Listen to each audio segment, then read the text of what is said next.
Meu ponto de vista.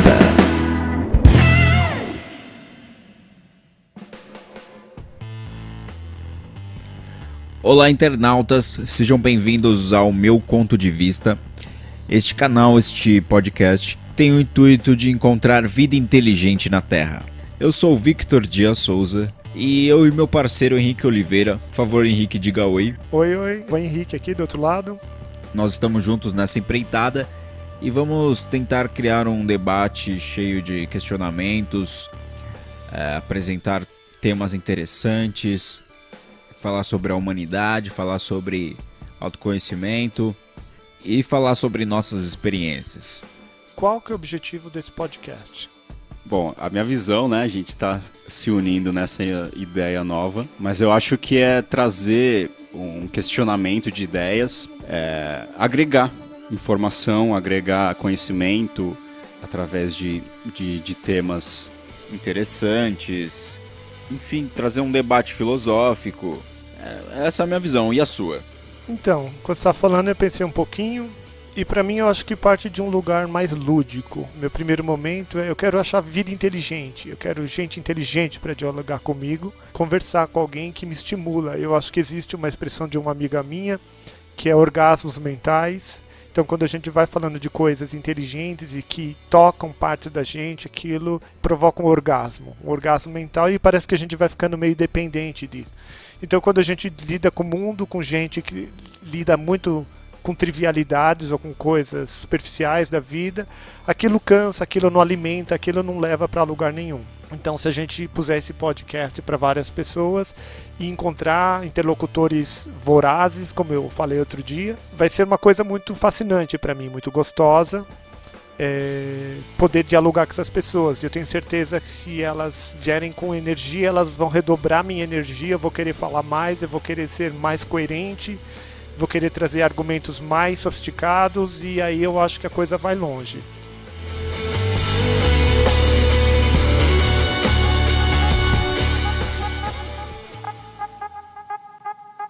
Nesse primeiro programa, nossa estreia, nós vamos debater. Por favor, introduza o nosso tema, Henrique. Não sei qual que é o tema. Você não sabe qual que é o tema. Bom, vamos descobrir qual é o nosso tema, né? Na realidade, nós estamos interessados em falar sobre um livro que fala nada mais, nada menos que a história da humanidade. Não é uma história qualquer. E qual é esse livro, Henrique? Então, na verdade, tem dois livros. O primeiro livro é o Sapiens, uma breve história da humanidade, de um israelense chamado Harari, Yuval Noah Harari, o nome completo do cara. E o segundo livro dele, que chama Homo Deus, uma breve história do futuro. Do amanhã, na verdade. Né? Do amanhã. Então, esses são os dois livros. E agora que eu tive um tempinho a mais para pensar aqui, eu acho que o que a gente quer fazer com esse canal é provocar e buscar vida inteligente, sabe? Buscar gente que está afim de discutir esse tipo de coisa. Porque é meio filosófico, é uma coisa assim que usa a mente, precisaria realmente pensar um pouco mais, fugir talvez das coisas frágeis da vida, temas tolos, e vir para esse tema de debate filosófico. Eu concordo, acho que não são temáticas de fácil discussão, mas a gente tem bastante coisa para conversar. A gente tem uma relação que já acontece isso. Estamos nos propondo a fazer isso de uma forma aberta, pública, né? Para você que está nos ouvindo poder compartilhar dessas ideias. Então vamos agora introduzir quais são essas ideias desse livro. Afinal, o que está contido nesse livro? Esse livro ele é bem completo, ele fala de uma forma muito abrangente sobre a história da humanidade e sobre a lógica de relação que a humanidade tem consigo própria, né? Eu li ele de forma muito voraz e fiquei bem impressionado com o conteúdo que está nele. Será bem difícil conseguirmos abranger tudo que está lá, né? Então eu construí aqui algumas questões que podem nos ajudar a tratar um pouco desses assuntos. E você que está ouvindo a gente pode ficar livre para para se questionar disso também. A primeira questão que eu vou fazer aqui é: quem são os nossos ancestrais? Bom, a gente com a leitura do Homo sapiens, pelo menos ficou para mim a impressão muito forte do Homo sapiens, que é uma versão qualificada do macaco. Que eu achei bem interessante é a abordagem que ele fala sobre as espécies, né? Até onde tem conhecimento científico, houve uma época onde havia 6 espécies diferentes de humanoides, semelhantes ao ser humano, né? Então tinha o homem de Neandertal e outras espécies. E essa informação para mim é bem impactante, porque por aí já começa a desmistificar várias ideias, né? Que a humanidade carrega, né? Deixa eu aproveitar e falar uma coisa que para mim foi muito surpreendente no livro, foi de entender que a gente sempre vê aquele desenho, né, do macaco virando homem, como se fosse uma sequência linear. E como você disse, tinha 6 espécies simultâneas. Então Neandertal estava lá, o Homo sapiens também estava lá. E tinha outras versões também lá. Então, o que aconteceu? Eles viveram paralelamente e não sequencialmente. Então imagina você, hoje em dia, se isso fosse possível, você ser um Homo sapiens e ter um Neandertal também vivendo na sociedade e uma outra raça também vivendo, tudo de homens, né? Porque o Homo sapiens é só uma versão do Homo. Para uma explicação mais específica, o Homo seria o gênero, né?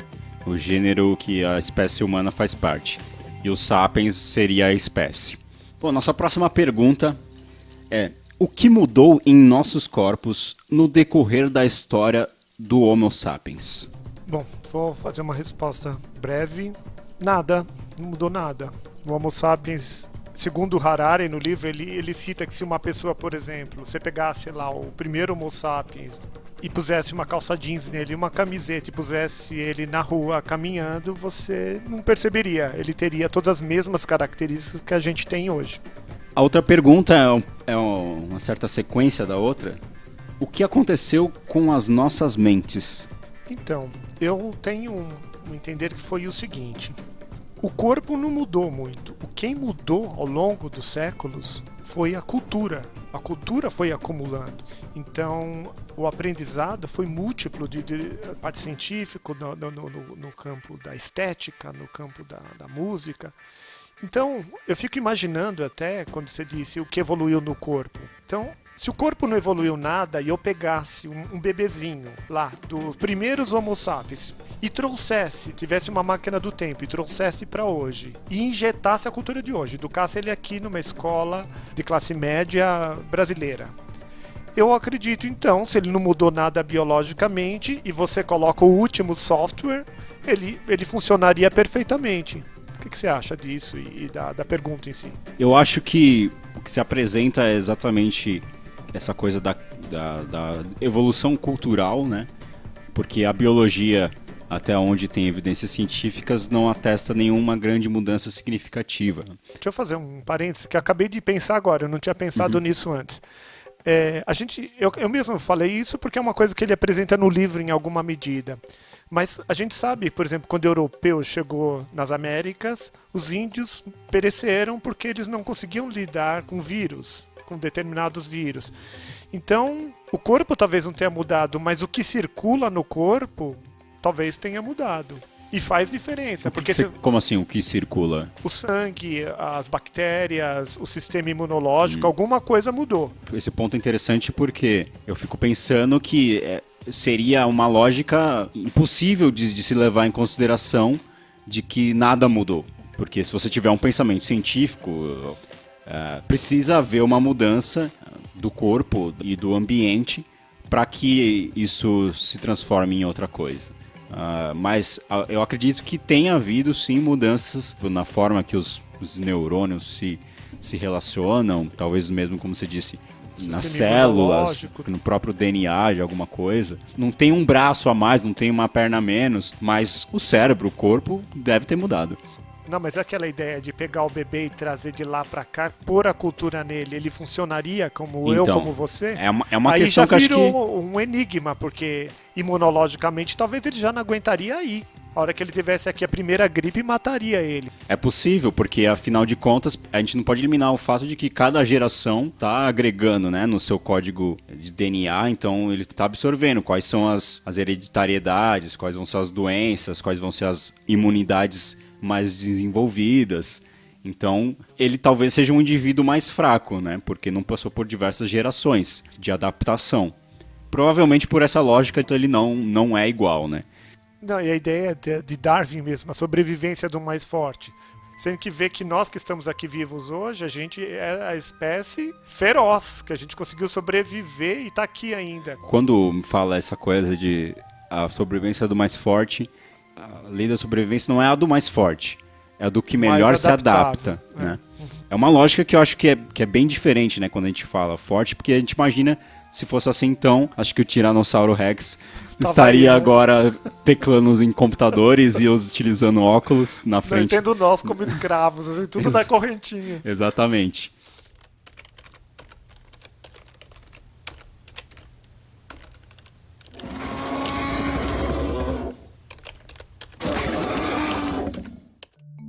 Nossa próxima pergunta é: o que é fato e o que é ficção? Bom, essa é bem cabeluda. Eu, depois de ter lido esse livro, e já tinha isso muito fortemente em mim, que a gente vive num mundo enorme de ficção. Então, eu vou falar algumas poucas coisas e eu quero que depois você continue, por favor. Então, por exemplo, quando eu penso em religião, eu penso que é uma ficção. Como uma ficção? Tipo Harry Potter. Harry Potter é uma ficção. Então, eu sei bastante sobre o Harry Potter, porque eu assisti Harry Potter, eu conheço a vida dele, eu conheço a história do pai dele, da mãe dele, eu sei um monte de coisa porque eu assisti bastante. E a religião também é uma ficção. Então, segundo a religião católica, tem todo o mundo descrito ali. Então, o budismo também é uma ficção, tem todo um mundo descrito ali. Então, pensar nessas coisas como ficção, eu acho que deve estremecer as bases de muita gente. O que você acha? Eu estou em total acordo. Aliás, eu acho que esse é um dos grandes impactos que o livro traz, que é uma das ideias centrais, é justamente essa proposta de que toda a rede mental de ideias são ideias ficcionais, né? O livro muitas vezes fala até da comparação, né, de que a religião não é tão diferente quanto o humanismo, ou a democracia, ou o nacionalismo. Então todas essas questões são apresentadas pelo livro como se fossem partes, né, da farinha do mesmo saco, né? Como se tudo fosse uma grande ficção. Nossa próxima pergunta é: o que a tecnologia tem a nos oferecer no futuro? Eu acho que o homem ele se modificou ao longo da história dele por conta da tecnologia. O homem sem roda é uma coisa, o homem com a roda é outro homem. Então, o homem sem iPad é um homem, o homem com iPad é outro homem. Então, o que contribui? Eu sou mal apaixonado. Então, você acha que a função da própria tecnologia já é a contribuição com a humanidade? Eu acho que ela transforma a pessoa. Ela transforma o entendimento da pessoa, a forma de se ela relacionar, e ela se torna outra pessoa. Biologicamente, ela é a mesma, mas a sensibilidade dela e a perspectiva dela e o universo interno dela fica totalmente movido. Então imagina, 20 anos atrás ninguém tinha computador, a vida era de um jeito. Hoje em dia tem gente que não vive, se ele não puder olhar no Facebook lá os amigos dele curtindo as fotos que ele pôs do almoço. Mudou, a relação do homem mudou. E isso é uma das questões, né? Imagina um antibiótico. Antigamente a pessoa com 25 anos, 20 anos morria. Hoje em dia, antibiótico, né? Então a gente tem de pensar desde o computador, que é uma coisa que parece muito tecnológica, mas nas outras coisas, né? Já foi pra praia sem passar o protetor solar? É uma desgraça. É bem isso mesmo, né? O desenvolvimento tecnológico é comum a gente pensar nessa coisa da máquina, né? do computador, mas é tudo que for científico, né? Todo conhecimento científico está relacionado à tecnologia, né? Então, o conhecimento de saber que a Terra é redonda, isso vai contribuir com a tecnologia da navegação. Então, tudo isso está relacionado, né? Concordo plenamente que a relação do ser humano com o mundo se transforma cada vez que um passo novo tecnológico é dado. E o mais interessante é que eu acho que esses passos, né, hoje em dia, eles são cada vez mais curtos, né?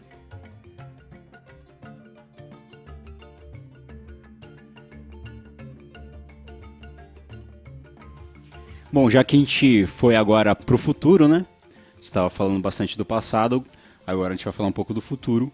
E a próxima pergunta é: quem é o ser humano do futuro?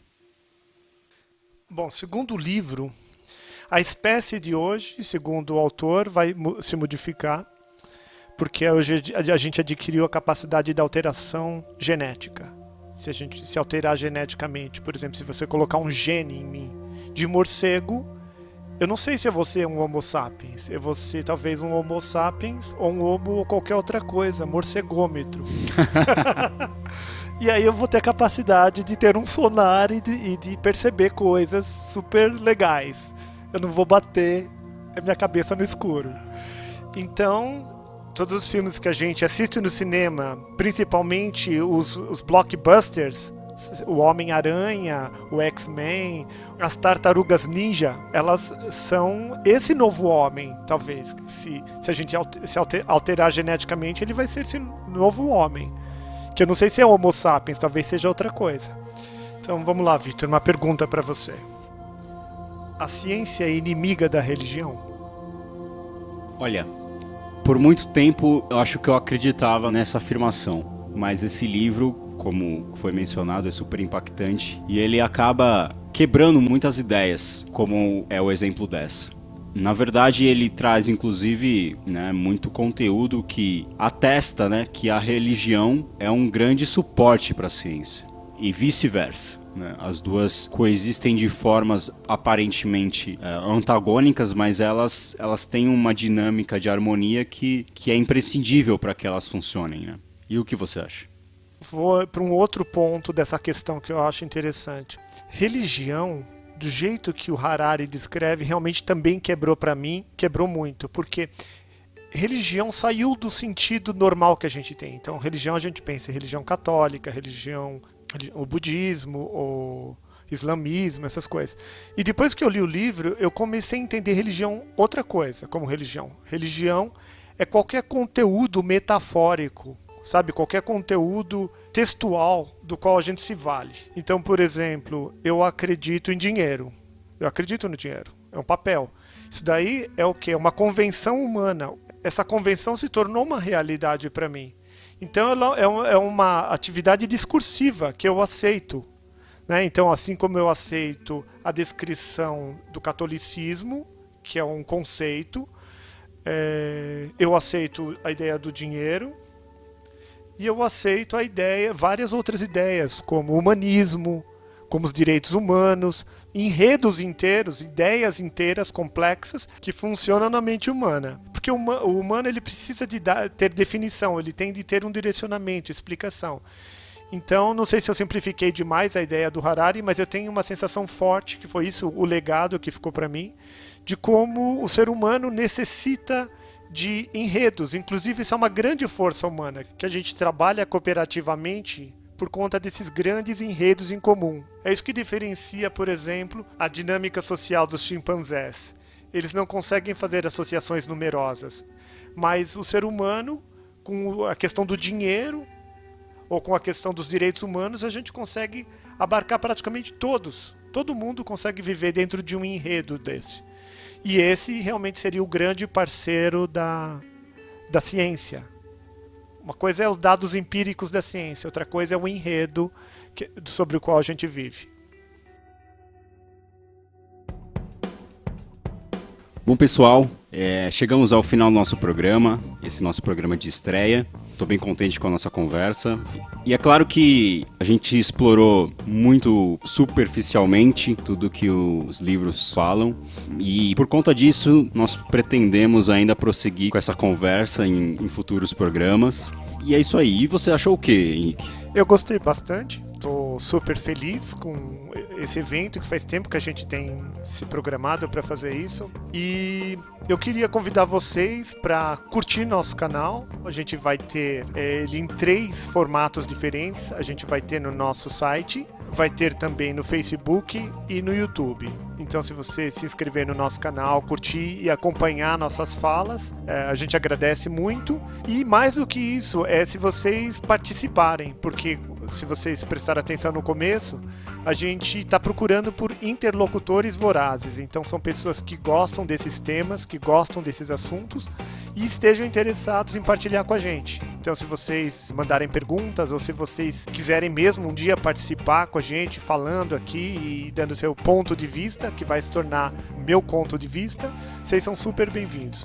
Bom, faço das palavras do Henrique as minhas. Se você quiser mandar um e-mail, pode mandar para o meucontodevista@gmail.com. Também pode entrar lá no nosso site e deixar sua sugestão ou pergunta. E é isso. Agora a gente finaliza nosso programa. Nos despedimos por aqui e até a próxima. Até a próxima.